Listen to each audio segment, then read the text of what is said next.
श्री शिवाय नमस्तुभयम। दोस्तों, जैसा कि आप सभी लोग जानते हैं कि 31 मार्च 2026 यानी मंगलवार को पड़ रही है चैत्र मास की शुक्ल पक्ष त्रयोदशी तिथि। और दोस्तों, यह वह तिथि है जो चैत्र मास में पड़ने वाली सबसे बड़ी तिथि है, क्योंकि यह मंगलवार के दिन पड़ रही है और इसका बहुत ही बड़ा और विशेष महत्व होता है। पूज्य गुरु जी ने कहा है कि अगर कभी भी मौका लग जाए और चैत्र महीने की त्रयोदशी तिथि मंगलवार को पड़ जाए तो आप लोगों को एक छुटकी काला तिल वाला उपाय तो अवश्य ही करना चाहिए। इन दोनों का संयोग बहुत ही कम आता है। इसी के साथ में गुरु जी ने अपनी शिव पुराण कथा में बताया है कि इस दिन आपको एक छुटकी काला तिल वाला उपाय तो आपको अवश्य ही करना चाहिए, क्योंकि ऐसा दिन पूरे साल में सिर्फ एक ही बार आता है। और दोस्तों, आप सभी लोग जानते हो कि मंगलवार त्रयोदशी तिथि का अगर सबसे बड़ा कोई उपाय है तो वह एक छुटकी काला तिल वाला उपाय है। तो दोस्तों, मंगलवार त्रयोदशी तिथि के दिन आप लोगों को इस एक छुटकी काला तिल वाला उपाय को जरूर करना है। बहुत सारे लोग होंगे जिन लोगों ने इस उपाय को ना किया हो, मतलब पूरा साल निकल गया, उन्होंने किसी भी दिन इस छुटकी काला तिल वाला उपाय को ना किया हो। पर दोस्तों, आपके पास एक आखिरी मौका बचा हुआ है जो कि 31 मार्च मंगलवार त्रयोदशी तिथि के दिन है। इस दिन आप लोगों को इस वाले उपाय को जरूर कर लेना है। भले ही आपने पूरे महीने भर इस उपाय को ना किया हो, पर अगर आपने इस महीने के मंगलवार त्रयोदशी तिथि के दिन अगर इस वाले उपाय को कर लिया तो आपको इस उपाय को करने का वह फल मिलेगा जिसकी आपने कभी कल्पना भी नहीं करी होगी। इसीलिए आप लोग इस वाले उपाय को एक बार जरूर कर लेना है, ताकि आप लोगों के हाथ से ये मौका ना जा सके और आपको इस उपाय को करने का फल मिल सके। दोस्तों, यह उपाय पंडित जी ने अपनी अभी की ही श्री शिव महापुराण की कथा में बताया है। उपाय को आज हम आपको बहुत अच्छे से समझाने वाले हैं। इस वीडियो को देखने के बाद इस उपाय को समझने के लिए आपको कोई और वीडियो को देखने की जरूरत नहीं पड़ेगी। तो चलिए दोस्तों, उपाय को शुरू करते हैं। देखिए, यह इस चैत्र महीने के मंगलवार त्रयोदशी तिथि के दिन यह इतना खास होता है, इतना महत्वपूर्ण होता है, देखा गया है। कभी कभी बड़े बड़े पूजा पाठ अनुष्ठान से जो मनोकामना पूर्ण नहीं होते, वह चैत्र महीने की मंगलवार त्रयोदशी तिथि के दिन एक छोटे से उपाय करने से ही आपकी मनोकामना पूर्ण होए। और बहुत सारे लोगों ने इस उपाय को किया भी है और उनको इस उपाय को करने का फल भी जरूर मिला है। अगर आप लोग भी इस उपाय को करना चाहते हैं तो आप इस उपाय को पहले अच्छे से समझ लेना, सुन लेना, उसके बाद करना। आपको इस उपाय का फल जरूर मिलेगा। और इस उपाय को कर लेने से आपके घर में चाहे किसी भी प्रकार की दुहक और समस्या क्यों ना चल रही हो, आपको उसका कारण भी नहीं पता है कि भाई ये समस्या किस कारण से चल रही, उसका कुछ भी कारण हो सकता है, जैसे पितृदोष हो सकता है या किसी भी तरह का मंगल दोष भी हो सकता है। तो इस दिन आप लोगों को ये वाला उपाय कर लेना है। ये एक ऐसा उपाय है जिस उपाय को अगर किसी विशेष दिन पर किया जाए तो भाई उस विशेष दिन का जो है वो तो हमें मिलता ही मिलता है, पर हमने उस दिन पर इस उपाय को किया है तो हमें उससे भी बड़ा फल मिलता है, और फल बहुत जल्दी मिलता है, क्योंकि आप इस उपाय को बहुत ही बड़े और विशेष दिन पर रहे हो। तो चलिए अब उपाय के बारे में बात करते हैं, लेकिन उससे पहले आप लोगों को यह जानना आवश्यक है कि आखिर यह उपाय किस समय करना है, किसको करना है और कैसे करना है। तो चलिए हम आगे आपको वीडियो में एक एक करके बता देते हैं। लेकिन उससे पहले अगर आप लोग हमारे चैनल पर पहली बार आए हैं या फिर मेरी आवाज आज पहली बार सुन रहे हैं तो हमारे चैनल वास्तविक जानकारी को सब्सक्राइब जरूर कर लेना और इस वीडियो को लाइक करके कमेंट बॉक्स में श्री शिवाय नमस्तुभयम ओम नमः शिवाय जरूर टाइप कर देना। तो दोस्तों, इस एक छुटकी काला तिल वाला उपाय को हमें इस मंगलवार त्रयोदशी तिथि के दिन कैसे करना है, किसको करना है, किस समय करना है और कहां पर करना है, ये सारे सवालों के जवाब आपको इस वीडियो में मिल जाएंगे। और जो ये वीडियो देखेगा भाई, उसको एक छुटकी काला तिल वाला उपाय जरूर करना चाहिए, क्योंकि इस दिन काला तिल का भी बहुत ही बड़ा और विशेष महत्व होता है। और बात आ जाए एक छुटकी काला तिल वाला उपाय की, तो ये सोने पे सुहागा वाली बात हो जाती है और ये एक बहुत ही बड़ा उपाय हो जाता है। इस मंगलवार त्रयोदशी तिथि का, तो अब दोस्तों इस एक छुटकी काला तिल वाला उपाय को आखिर करना किसको है, सबसे पहले हम लोग वो बात जान लेते हैं। तो देखो, घर की जो बड़ी माताएं बहनें होती हैं, उन माताओं बहनों में से कोई भी एक बड़ी माता बहन इस वाले उपाय को कर सकती है। और दोस्तों, अगर आप तो अपने घर में से सभी सदस्यों को भी इस उपाय को करवा सकते हैं। अगर किसी व्यक्ति की खुद की कोई मनोकामना है, खुद की कोई दुख और परेशानी है जो कि वो अपने लिए ही करना चाहता है इस वाले उपाय को, तो वो खुद अपने लिए भी कर सकता है। बाकी अगर कोई घर में से ऐसा है जो कि अपने पूरे घर परिवार की सुख और शांति के लिए या वाला उपाय करना चाहता है, तो भाई वो भी कर सकता है, उसमें भी कोई दिक्कत वाली बात नहीं है। कहने का मतलब है कि इस उपाय को हर एक सदस्य भी कर सकता है और पूरे घर परिवार के सदस्य के लिए घर की बड़ी माताओं बहनों में से कोई एक माता बहन भी कर सकती है। माताएं बहनें अगर घर में उपस्थित ना हो या वो यह वाला उपाय ना कर पा रही हो, तो फिर घर का कोई बड़ा सदस्य भी इस एक छुटकी काला तिल वाला उपाय को कर सकता है, चाहे फिर वो पुरुष ही क्यों ना हो, उसमें कोई भी दिक्कत वाली बात नहीं है। उसके बाद में दोस्तों जो अगला प्रश्न निकल आता है वो ये आता है इस उपाय को लेकर कि आखिर इस उपाय को हमें किस समय करना है, सुबह के समय करना है कि शाम के समय करना है। तो देखो, इस वाले उपाय को आप लोग सुबह के समय भी कर सकते हो और शाम के समय प्रदोष काल में भी कर सकते हो। अब अगर आप पूछो कि भाई सबसे उत्तम समय कौन सा रहेगा इस एक छुटकी काला तिल वाला उपाय को करने का, तो हम आपसे बस यही कहेंगे कि इस उपाय को आप सुबह के समय करेंगे तो ज्यादा बेहतर होगा। बाकी अगर प्रदोष काल शाम के समय भी करेंगे तो भी अच्छा होगा, उसमें कोई भी दिक्कत वाली बात नहीं है। तो अब दोस्तों जो अगली सबसे बड़ी और महत्वपूर्ण बात आती है वो ये आती है कि सुबह अगर हम उपाय को करेंगे तो हमें कितने बजे से लेकर कितने बजे तक के बीच में करना है, और शाम के समय प्रदोष काल में करेंगे तो अब हमें कितने बजे से लेकर कितने बजे के बीच में करना है। तो देखो, सुबह जितनी जल्दी हो सके आप उपाय को करने की कोशिश करना, कि अगर किसी कारणवश लेट भी हो जाओ, थोड़ी देर भी हो जाए, तो 10 या 11 बजे तक भी आप उपाय कर लेना, पर 12 बजे से ज्यादा देरी ना हो, ठीक है, इस बात का ध्यान रखना। उसके बाद में दोस्तों अगर शाम के समय प्रदोष काल की बात करें, प्रदोष काल का जो समय होता है वो शाम के 6 बजे से शुरू हो जाता है। मतलब शाम के 6 बजे से लेकर 7 बजे के बीच का जो समय होता है, यह समय प्रदोष काल का समय होता है। तो आप उपाय को 7 या 8 बजे के बीच में भी कर सकते हो। मतलब शाम के 6 बजे से रात 8 बजे के बीच में आप कभी भी इस वाले उपाय को कर सकते हो, उसमें कोई भी दिक्कत वाली बात नहीं है। देखिए, यदि आपके जीवन में संकट बहुत ही अधिक चल रहे हो, समस्याएं बहुत ही अधिक चल रही हो, एक एक रूप खर्च करने आपको बस ओढ़ रहा है, भूमि से जुड़ी हुई कोई भी समस्या हो, या फिर आपके विवाह से जुड़ी हुई कोई भी समस्या हो, या आपके व्यापार से जुड़ी हुई कोई भी समस्या हो, तो आपकी ये सारी समस्या इस मंगलवार त्रयोदशी तिथि के दिन समाप्त होने वाली है। तो चलिए दोस्तों, जानते हैं उस विशेष उपाय के बारे में। देखिए, इस वीडियो में हम पूज्य गुरुजी द्वारा बताए गए 3 बहुत ही चमत्कारिक उपायों के बारे में जानेंगे।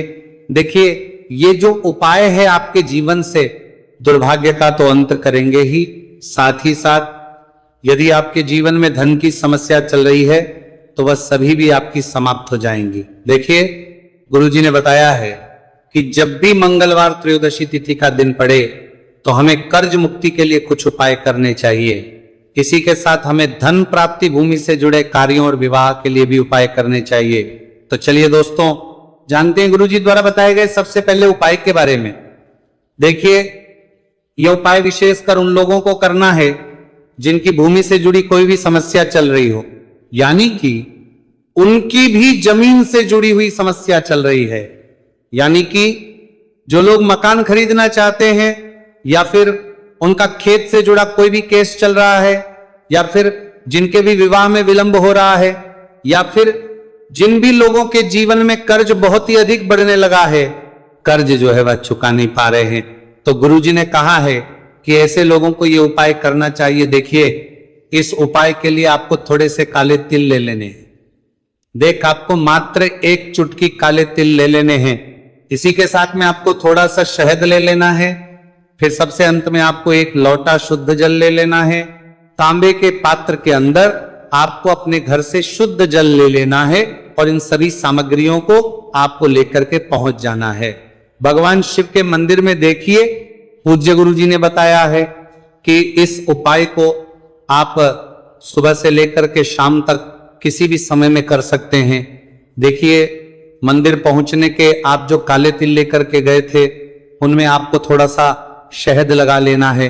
देखिए, आप जो शहद लेकर के आए हैं उस शहद में आपको ये काले तिल अच्छे से डुबो देना है और शहद से युक्त ये जो काले तिल हैं इन्हें आपको शिवलिंग पर अर्पित कर देने हैं, या फिर आपको शिवलिंग के चारों तरफ अच्छे से काले तिल का लेपन कर देना है।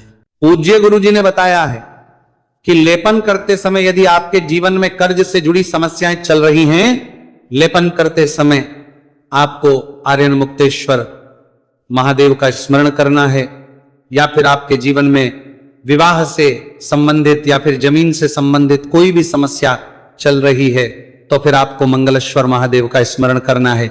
इसके बाद जो आप जल लेकर के आए हैं उसे आपको धीरे धीरे शिवलिंग पर अर्पित कर देना है तथा आपको लगातार शिव महापुराण के मूल मंत्र श्री शिवाय नमस्तुभयम इस मंत्र का जाप करते रहना है। पूज्य गुरु जी ने बताया है कि सिर्फ एक मंगलवार त्रयोदशी तिथि ये उपाय करके देखना और आप स्वयं देखेंगे कि 2 से 3 महीने के अंदर आपके जीवन से जुड़ी हुई जो भी समस्याएं हैं बस सभी समस्या बहुत ही जल्द महादेव की कृपा से दूर होने लगेगी। तो दोस्तों, इस प्रकार से आपको ये पहला उपाय ना है। अब हम जानते हैं दूसरे विशेष उपाय के बारे में। देखिए, इस उपाय के लिए आपको एक प्यारी सी बेलपत्र ले लेनी है। इसी के साथ में एक लोटा शुद्ध जल लेना है तांबे के पात्र के अंदर, और इसी के साथ में आपको थोड़ा सा शहद ले लेना है। देखिए, मंगलवार का दिन है और मंगलवार त्रयोदशी तिथि के दिन यदि हम शहद का उपाय करते हैं तो इससे महादेव हमसे बहुत ही अधिक प्रसन्न होकर के हमारी मनोकामना को परिपूर्ण करते हैं।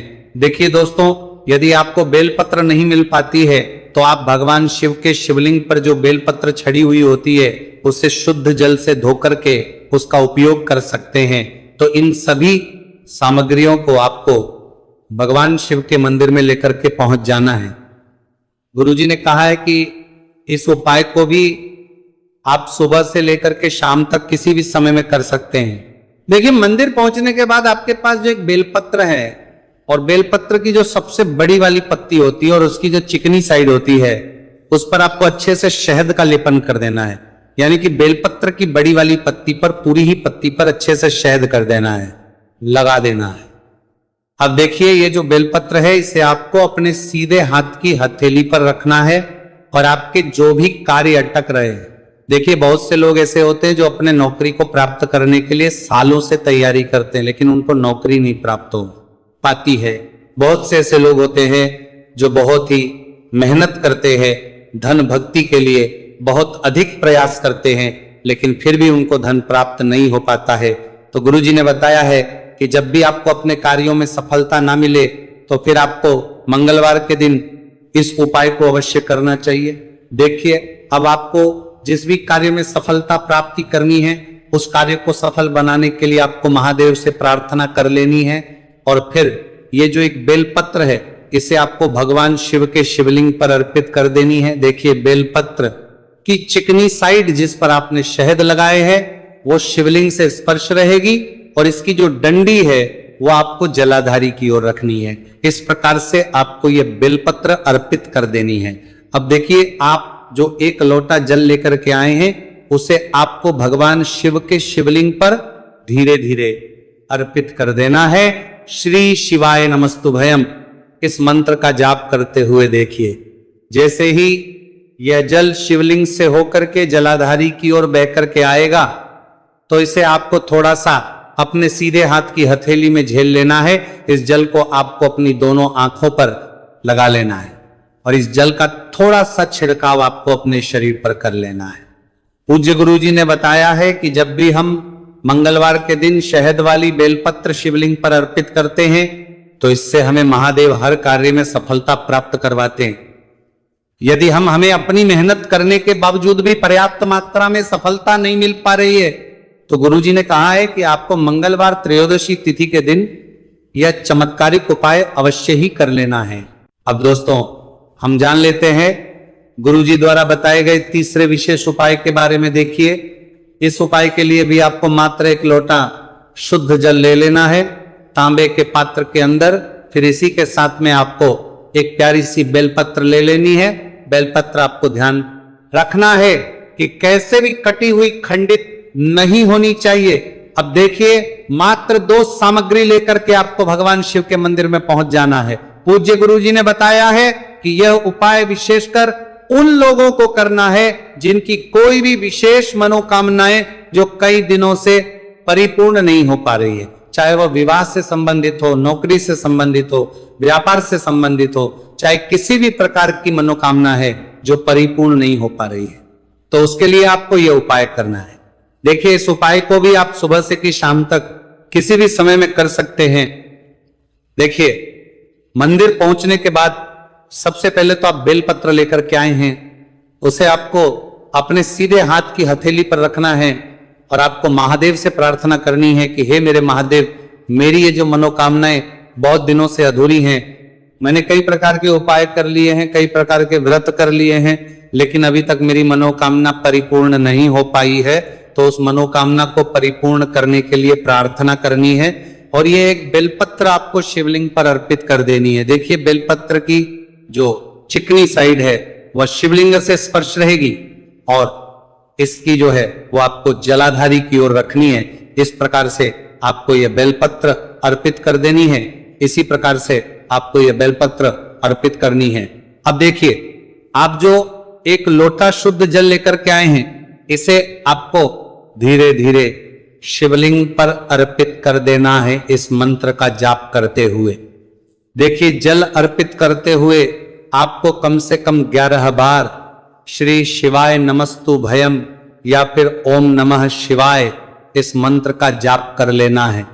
पूज्य गुरुजी ने बताया है कि जो भी व्यक्ति 31 मार्च मंगलवार त्रयोदशी तिथि के दिन शिवलिंग के सामने इस उपाय को करता है, तो उसकी जो भी मनोकामना है वह महादेव की कृपा से निश्चित ही परिपूर्ण हो जाती है। तो दोस्तों, ये थे पूज्य गुरुजी द्वारा बताए गए कुछ बहुत ही खास उपाय। अगर आपको जानकारी अच्छी लगी हो तो वीडियो लाइक करिएगा। मिलते हैं फिर एक नए वीडियो के साथ।